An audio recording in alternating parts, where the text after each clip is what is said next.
Mic check.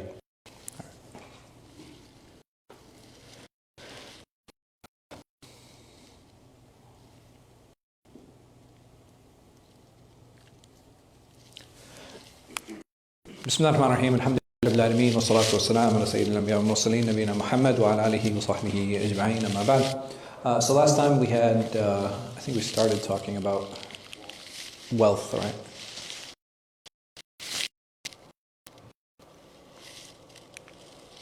There we go. We had started talking about wealth, and we had said that here Ghazāli, he actually talks about two elements of wealth. He says that there are praiseworthy elements to it, and there are condemned elements to it.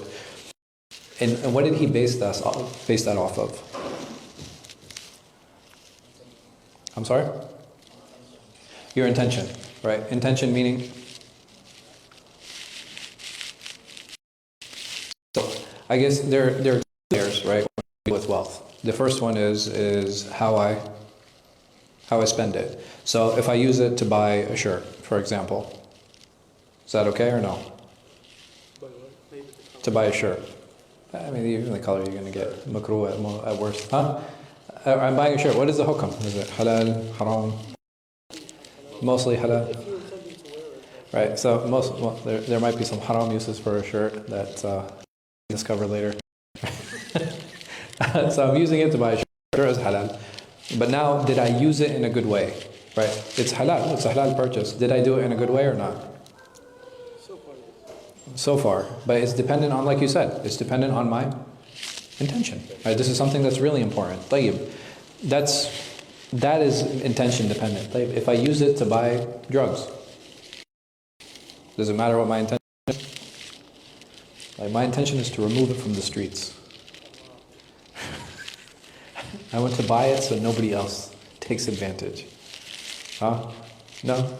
It doesn't work? Huh? You think it does? Allahu Akbar. A what? What if he's like a cop or something? The guy's a cop and then I go to jail? No, I'm saying like if he buys the drugs, not to remove it from the streets. To remove it from the streets? Worst one I heard was trying to get closer to God, it makes me closer to God. It makes me closer to God. Like when I become more spiritual when I take the shrooms. No. So what you're talking about is a very specific case use, and that's more of a thing, because the thing is the money is never actually transferred. It's illegal even in the U.S. government to purchase drugs, even as a DEA officer, FBI, or whatever the case might be. So saying that. There are clear cases where it's haram, and at that point it's irrelevant what your intention is. So the space that we are talking about and discussing is only when you have halal purchases, right? When we talk about things that are halal. He also mentions it. So here he says, Allah subhanahu wa ta'ala, He describes money as khair. And we said khair, what does khair mean? It means good. So here Allah subhanahu wa ta'ala, He's actually describing money as good. In this regard, when Allah subhanahu wa ta'ala is talking about money that we leave behind, why do you think He would describe it as good? Beneficial, your family doesn't beg. Right? And okay, your family doesn't have to beg, definitely, right? You have a hadith, Sa'ad Mu'adh, very clear, the Prophet ﷺ, he said that it's better that you leave money in your family than allow them to beg in the streets. We have these very clear hadith. So, but here, this is a perspective from the one who is receiving it. What about the one who is leaving it behind?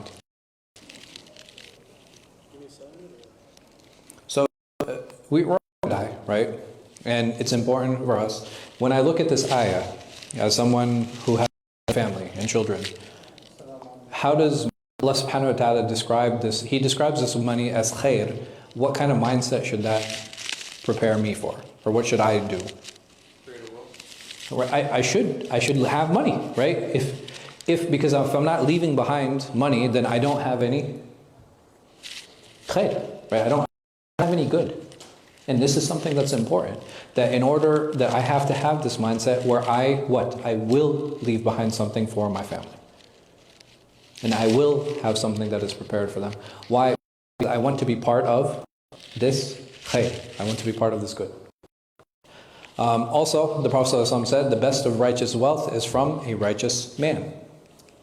And why did we say that is? Because of the way he's going to spend it, right? If somebody is righteous, he's going to spend his money in a righteous way.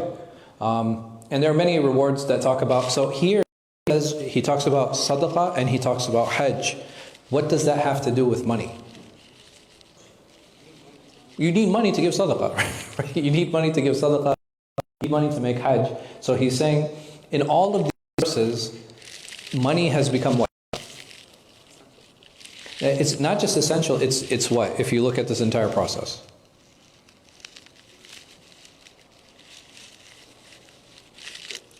It's good? Allahu Akbar. I think, for sure it's good. I agree with you. But it's a tool, right? If we look at all these, it's a tool or it's a means to arrive at a certain conclusion or a certain end. Allah subhanahu wa ta'ala says, وَيَسْتَخْرِجَ كَنْزَهُمَ رَحْمَةٌ مِّن رَبِّكَ. That, and then dig up their treasure as a mercy from your Lord. So over here, Allah subhanahu wa ta'ala, He describes this treasure as what? As a mercy. So we have two terms. Allah subhanahu wa ta'ala uses khair, He uses good, and He uses rahmah, He uses mercy. So why is it that people fight so much over wealth? Because they're not merciful. They're not good. They're not good and they're not merciful. Money is what? I'm sorry? The root of all evil. Allah Akbar. Huh? Okay, so people fight over money. But if that's a tool, for sure, and people might fight over it, other things will happen to it. But I'm saying, what is the ruling on money itself? Is money evil? No, money is what? When it can be a distraction, right?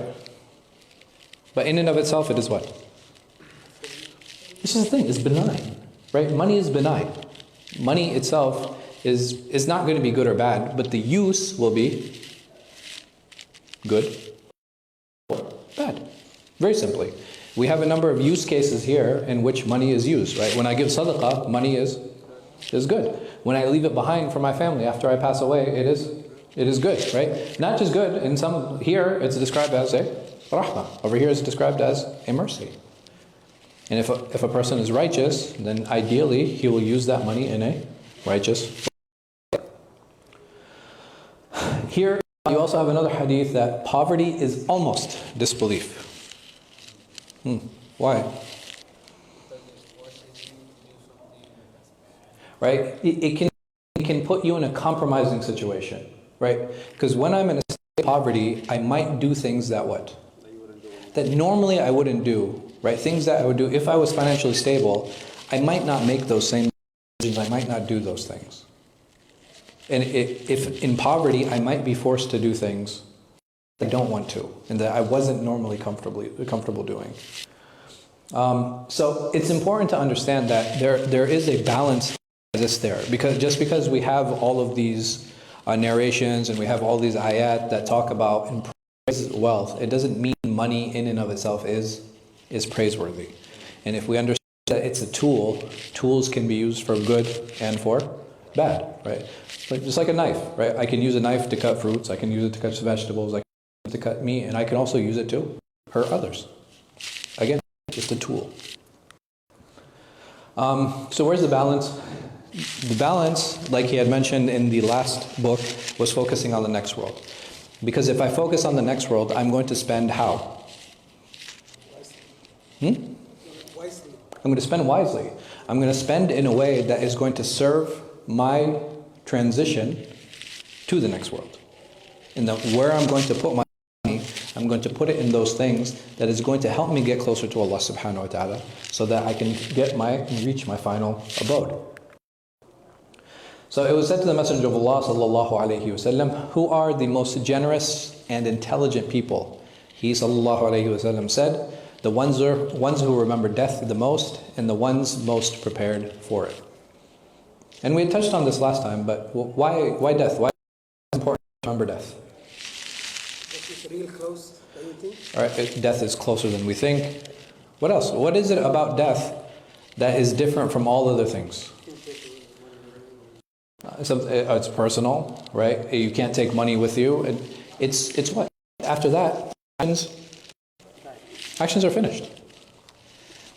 And if we understand that at death, I'm not going to take any of my wealth with me, how am I going to use it? Right? I'm going to use it very differently. I'm going to try to use it as wisely as I can. Why? Because I know this isn't going to be part of my journey. Money is only going to take us until we get to our graves. And at that point, how much of my money do I use? Zero, right? I'm in the ground. I can't use it. It's done. So what happens to that money? It's redistributed to my inheritors. So how can this happiness be attained? And he says that there are actually 3 ways to attain happiness. He says the virtues of self, the virtues of the body, and virtues outside the body. And he gave some examples of this. He says virtues of the self, how do I better myself? Through knowledge and good character. And how do I have virtues of the body? Through health and safety. And outside the body, like wealth and other means, and all of these are tools. All of these things are tools. But focusing on this is better than focusing on this. Did the pointer just die? Or did okay, there we go. It's better than this, which is better than this. So if we looked at the thing that I should try and focus on most, it is bettering what? Bettering my nafs, bettering myself. And how do I do that? Through knowledge and through ilm and khuluq, right? Through knowledge and good character. So this focus on outside of the body, look at it, it is actually, there are a number of specific things that are there. The lowest of the things that are focused on, so we said that this is in order, right? So the highest being the self, then the body, then outside the body. From the lowest of those things is wealth. And from the lowest type of wealth are gold and silver. Why? Because gold and silver, these are the things that actually embody the idea of wealth. Right? Gold and silver in and of themselves, these embody this concept and this idea of wealth. And we have to understand that gold and silver, at the end of the day, are just a means. Gold and silver in and of themselves, they don't have a lot of use value. Silver maybe in like conductors, but in general, there's no mass value to these 2 types of metals. And he said, versus focusing on myself. So when I focus on myself, this is actually the highest, right? So over here, this is the lowest. The highest is when I focus on my nafs, and I focus on myself. And if I focus alone, he's saying that this is how true happiness is attained. And what are those things? Knowledge and good character. And he said, and on top of that, if I understand what the role of the body is, the body should serve the nafs, right? It should serve the self. And what does it do? It has 2 main through the senses and through the organs. This is all the body is. So through the senses, it gives me an idea of the space and the world around me. And through my organs and through nourishment, it allows me to sustain and maintain. So if we look at these things, why is it that we have to focus? What is it that knowledge and khuluq allow or that give me happiness?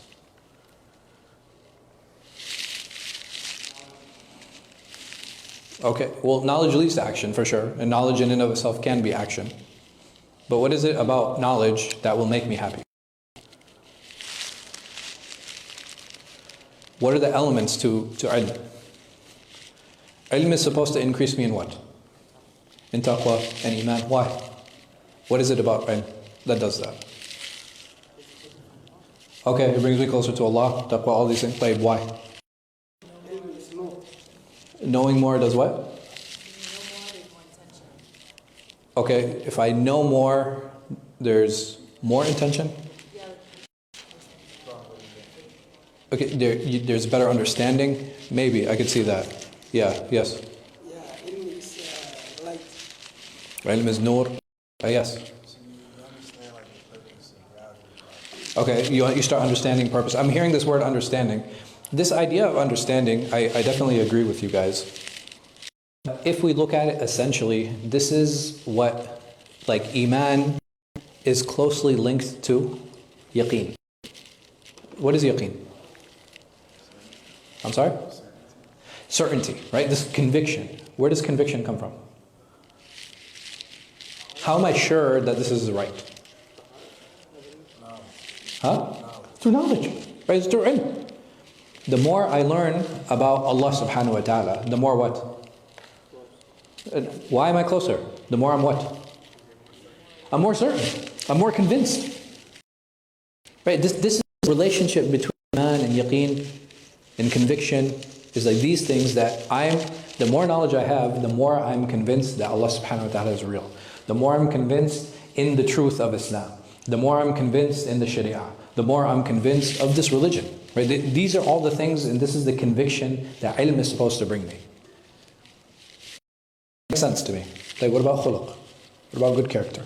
How does that bring me happiness?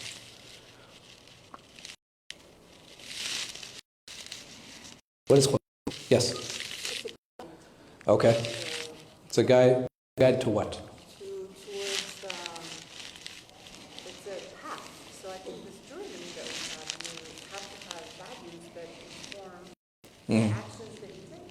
And Okay. the more aligned you are with the character of that Allah subhanahu wa ta'ala told you to adopt, then the more easy probably your life will be. If you surrender to them. Okay. I think everything you said is a good idea, but I'm still grasping on what is khuluq. Because you're saying khuluq is a path. Yes? Did I understand correctly? Like the attribute. Okay. That's a synonym. You're using synonyms now. No, which is fine. It's good. Yes. You fear Allah. Okay. The action is like that. You have to do you have convenience to your. So you're saying there's a link. There's a link between knowledge and khuluq. What? What is that link? So what is khuluq? I'm sorry? Servitude. It's a good word. Yes. The way people see. Okay, I think you're the closest so far. Yes. Yes. The way we deal with people. That's exactly what khuluq is. Like, so if I make people better, I get happier. Okay. How? Because I know the rewards from Allah that I'm going to get. Okay. Good. Right. You become more humble. Good. What else is it? Yes. Okay. Right. So this idea of just being a good person and exerting goodness, you bring a lot of positive energy, right? And this is a real thing. So this idea of having good khuluq and this idea of having good character, in summary, means having good what? Relations. Ahsantum. And if I want to see if all this knowledge that I'm getting and all this knowledge that I'm learning and this yaqeen that I feel I'm attaining, how do I tell if I'm actually attaining it? You'll be surrounded by a community. You'll build relationships. You're getting like really close. It's a good answer. Yes.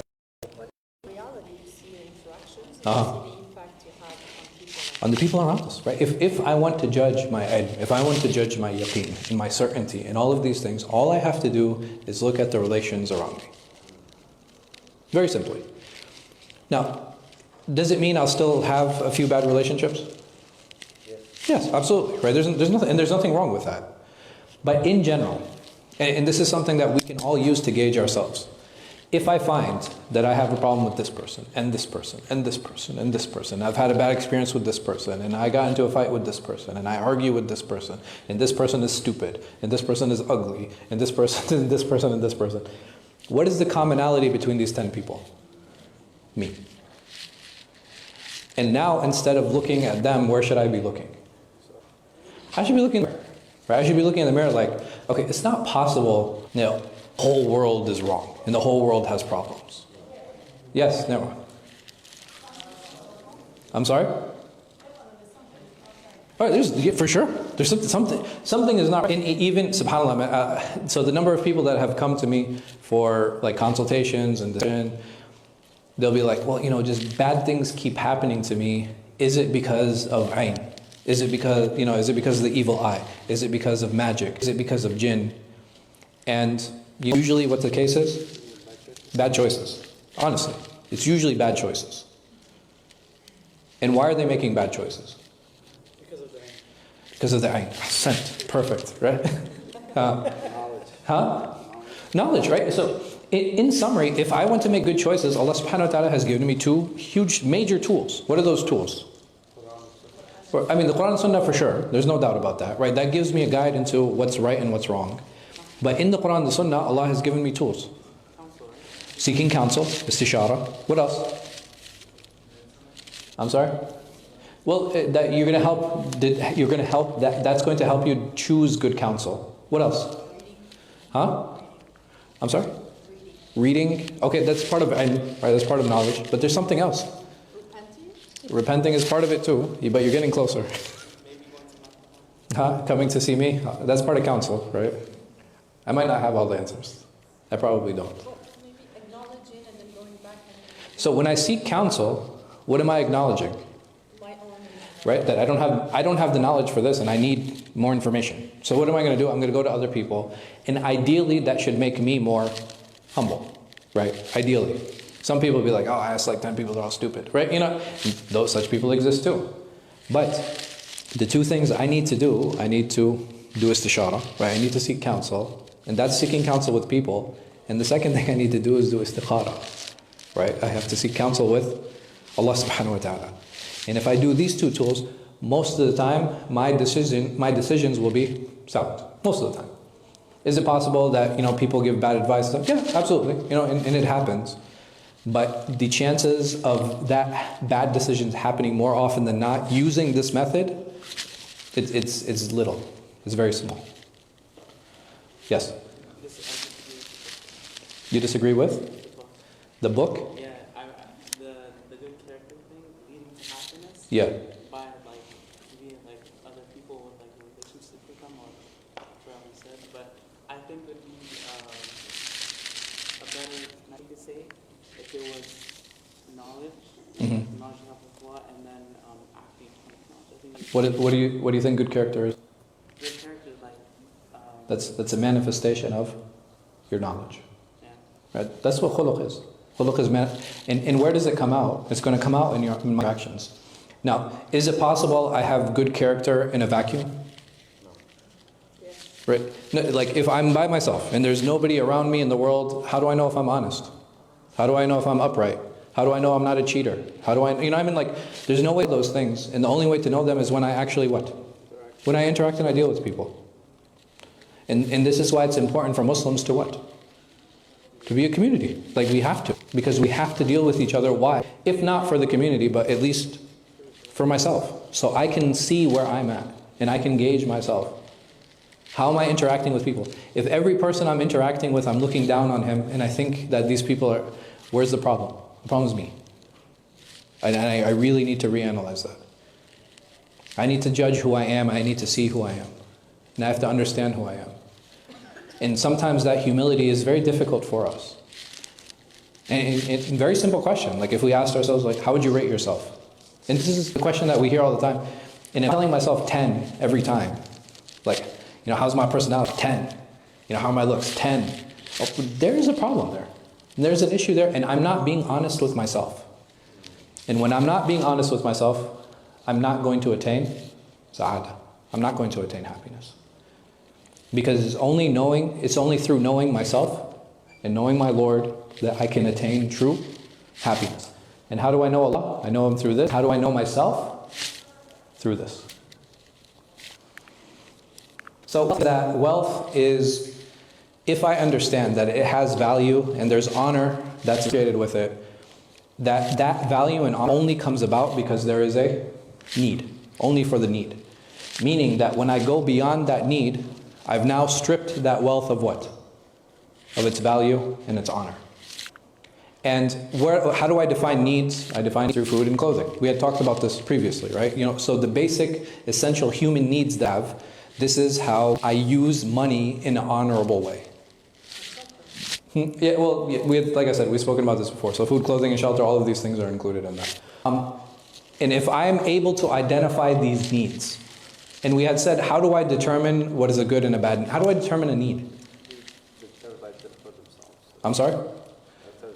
Right, this is a personal thing, number one, right? So how do I know I've entered israf? How do I know I've entered extra? Right? Huh? How do I determine need? Can I survive without it? I don't know. You were there for class. Yes.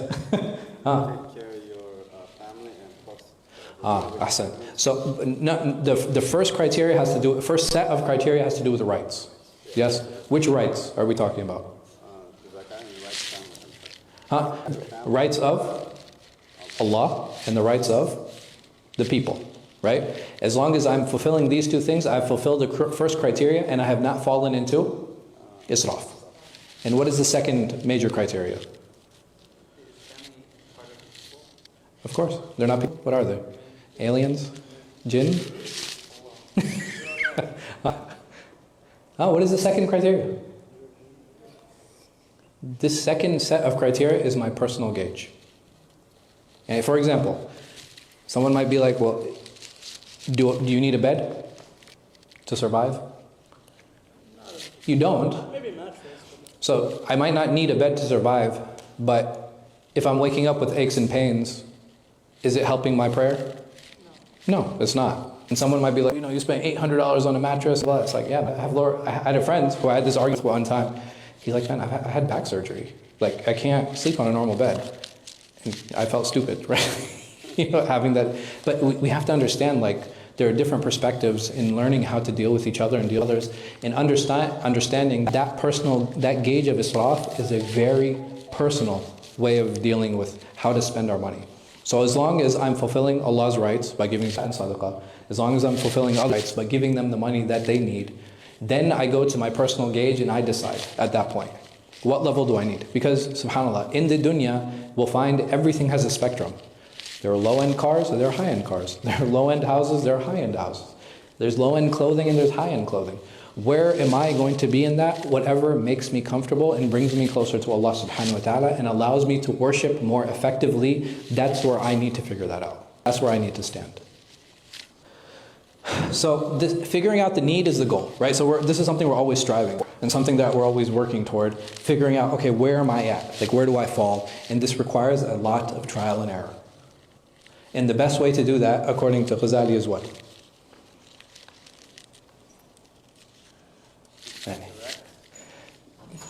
We're talking about wealth. What is the best way for me to determine where I'm supposed to be and how much I should spend? Ahsant. I need to strip back as far possible as possible. Right? I have to get to my lowest threshold. And why do we need to get to the lowest threshold? That's the only way to reset that gauge. Right? That personal gauge that we have, the only way to reset any gauge is to what? To bring it back to zero. Right? So you guys know when, you guys are all, mashallah, you guys are all young. But back in my day, you know what I mean? Like, you had to twist the odometer until it went back to zero. But, so now, I don't know, do you guys even push buttons anymore, or does it do it automatically? I don't know. What's the odometer? What's an odometer? Okay. When you get a car, inshallah, we'll talk about it. But but to reset that odometer, like I have to reset it in order to determine age. And why do I reset? I mean, I don't even know how many of you know that. But for some people, because they're judging distances, for some people, how far can I go on a tank of gas? Right? So it's the same thing with us. In order for me to figure out how far I can go, I need to learn to cut back as much as possible in order to kind of help reset my personal gauge. Because if I never reset it, my gauge is always going to be off. It's always going to be skewed. So if I understand these needs, I understand the goal and the purpose behind those things. And we said that wealth is a tool. Right? Wealth is a tool. And if it's used in a bad way, it prevents me from what? It prevents me from knowledge and action. And if I use wealth in a bad way, it prevents me from knowledge and action, which ultimately prevents me from the hereafter, getting closer to Allah subhanahu wa ta'ala. And if I understand this, that it prevents me from the hereafter, if I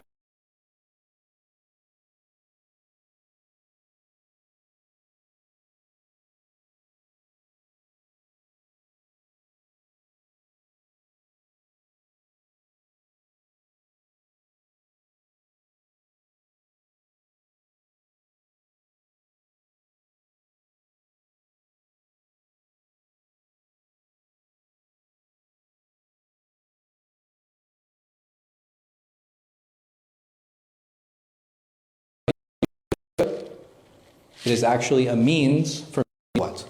To get knowledge and to have good character and get closer to Allah subhanahu wa ta'ala in the hereafter. So it says, depending on the nature of an individual, because everybody has a different inclination, the more it is for me. And I understand that, we find this is why the Prophet Muhammad sallallahu alaihi wasallam, what did he say? He said, "Oh Allah, provide for the family of Muhammad their sustenance." And what did he mean by this? He says, whatever you have given us and whatever you had provided us, put our hearts at ease. And this is what he sallallahu alayhi wasallam, he's using as an example, setting for himself so that we can learn and say, whatever it is that Allah gives you in that moment, learn to be satisfied and learn to be happy. Because once an individual reaches that stage, it doesn't matter how much more he gets. He'll always learn how to be satisfied with what he has. Does this mean that I strive for more? No. It just means in the moment that Allah has given me, I have to learn and I have to train myself to be satisfied. And he says that an individual should not seek good except with that which is good. So over here we have a hadith in Tirmidhi. It says, Allah caused me to live needy and caused me to die needy and gather me in the group of the needy on the day of resurrection. Aisha said, why Messenger of Allah? He said, indeed, they enter paradise before the rich by 40 autumns. Aisha, do not turn away the needy even with a piece of date. Aisha, love the needy and be near them, for indeed Allah will make you near on the day of judgment. What do you think about this hadith?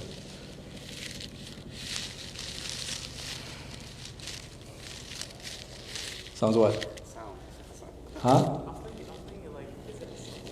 Why do you think that? Huh?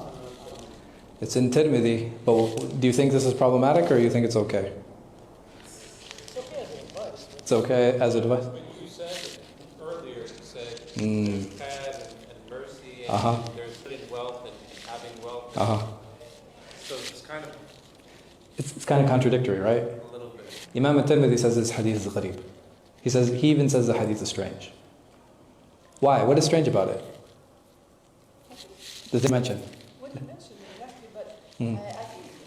Are there good pieces of advice here? Yeah, I think so, yeah.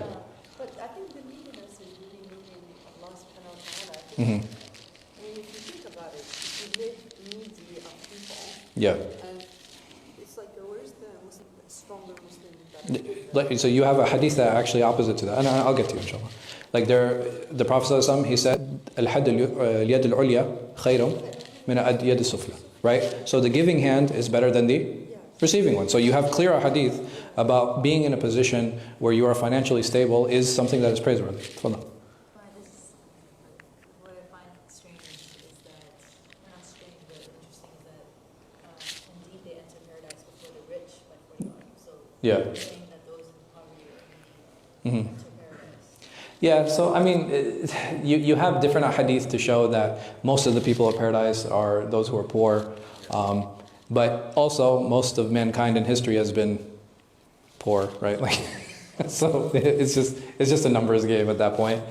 Saying that, if we take this to actually mean faqr, the Prophet ﷺ, did he ever encourage us to seek poverty? No, right? It's actually discouraged. It's not something that's encouraged, which is why the hadith is a little strange for me. Does this mean that, so me as an individual, should I try to spend time with people who are wealthier than me or poorer than me? Why? So I don't feel frustrated about my... Right, so I don't feel frustrated about my situation, right? You thought the opposite? So you can earn more? Learn more. But do you, here, let me put it this way. If I hang out with rich people, Am I going to learn how to be rich because of their habits? Not necessarily, but from talking to them. That's different. So there's a difference between socializing and enjoyment with the rich versus sitting down and seeking counsel from them. Because there has yet to be, and this is my personal experience, I have yet to go to somebody who's wealthy asking them for advice, and they haven't given it to me. If I have business strategies, general advice, how to be with my wealth, they'll sit down and they'll actually be like, well, these are some of the things you should look at, these are some of the things you should think about. Sometimes I take the advice, sometimes I don't. But does it mean I'm going to go hang out with them on their yacht? No. And why don't I want to do that? Because I want a yacht too, right?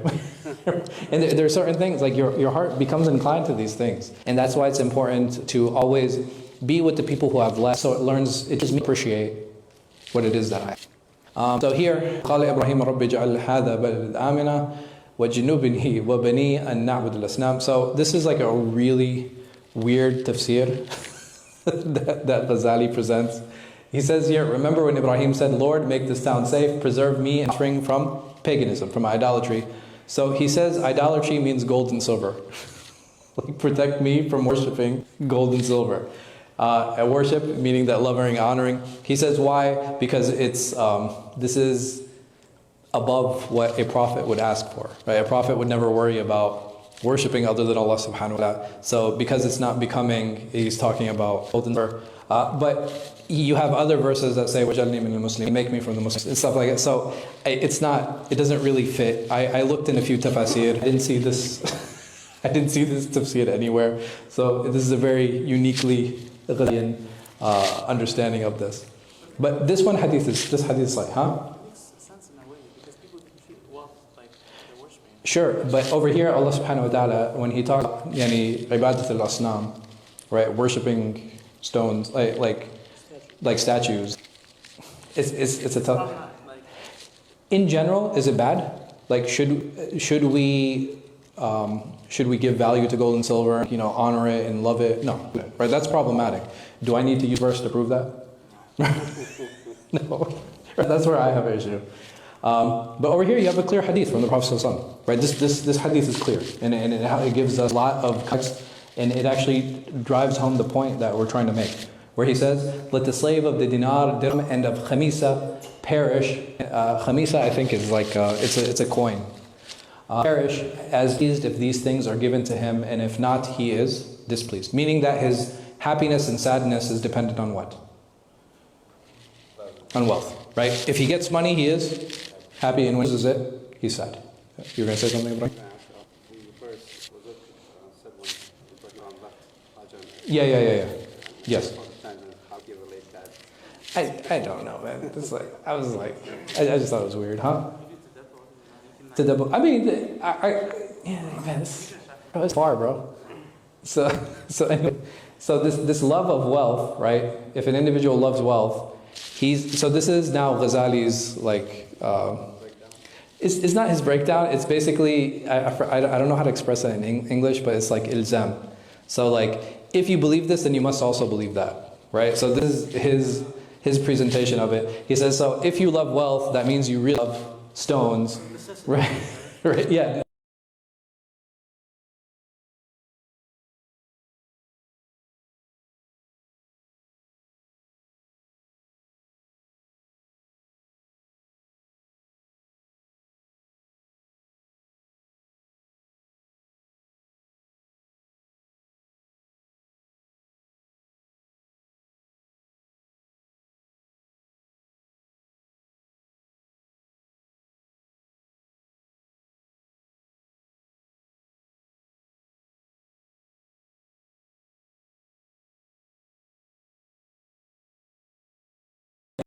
And stones are actually idols, and meaning of idol. And if you love idols, then this is shirk. And he was like, okay, well, I kind of cornered myself here because loving gold and silver can't actually be shirk. So shirk is of two types, right? There's the shirk, what do you call it? That this is. So love of wealth. This can actually be a type of minor shirk. And he says, may Allah protect both. We ask Allah subhanahu wa ta'ala to protect us. But next time, this is chapter 3, the virtues and vices of wealth. Yeah, so he's going to talk more about the condemnation of wealth next time, bi'idhnillah ta'ala. But I'll see you guys next week. Any questions before we end? Yes?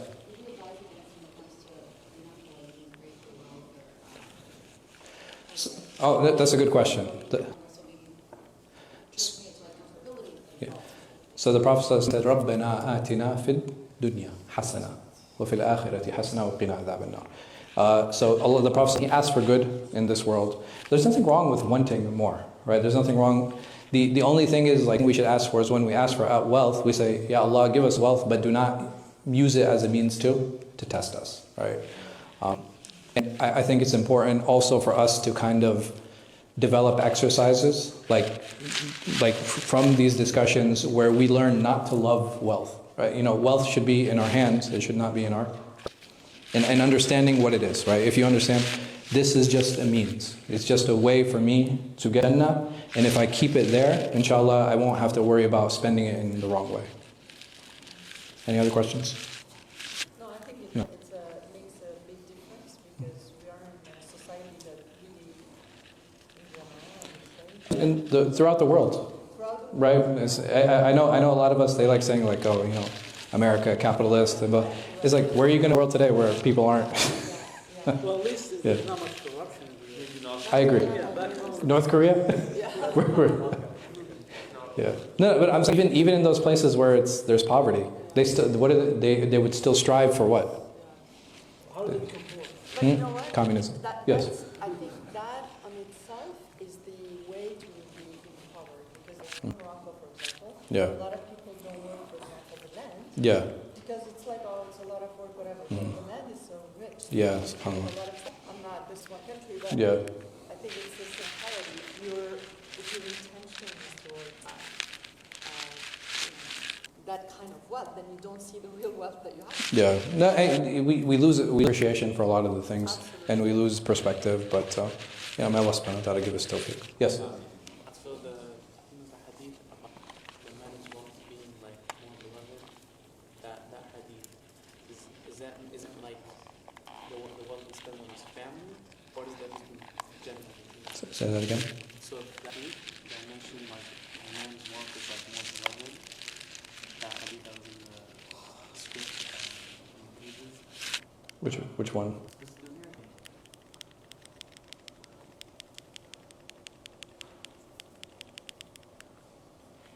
This one? Or no? This is about death. Yeah, there. This one? The rest of righteous wealth is from a righteous man? Yeah. So does this mean like the wealth he uses for his family? Yeah, of course. Like anything that we use for good. If I'm not spending money on my family, what am I doing? Right? I'm hurting them. Like this is their right. I'm supposed to give money to my family, to my wife and my children. When I don't give it to them, I'm committing a sin. And if I'm using it to help them for good, right? Or even things sometimes we don't think about. If I'm buying food for my family, this is definitely something that's righteous, right? And I'm taking care of them, I'm feeding them, I'm looking after them. Yeah. Does that help? Awesome. Any other questions? Cool. I'll see you guys next week, inshallah. Subhanallahi wa bihamdihi, wa ashhadu an la ilaha illa anta, astaghfiruka wa atubu ilayh.